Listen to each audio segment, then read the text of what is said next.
হচ্ছে যে বঙ্গবন্ধু যদি সেই সময় অনশন না করতেন, কতদিন অনশন করেছে এই প্রজন্মের ছেলেরা জানে কিনা আমি জানি না, তাহলে ভাষা আন্দোলন হতো না, বঙ্গবন্ধু ডাক না দিলে 1971 হতো না, আমরা এই বাংলাদেশ পেতাম না।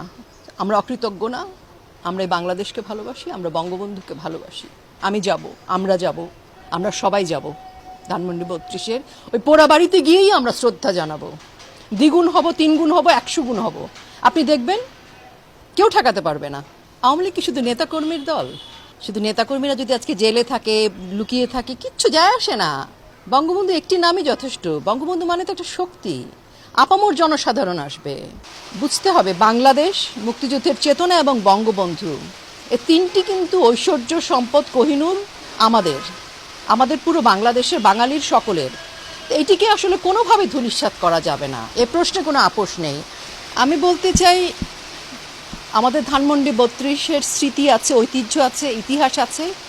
ধানমন্ডি 32-এর সেই শক্তি আছে, বঙ্গবন্ধুর সেই প্রাণ শক্তি সেখানে রয়েছে।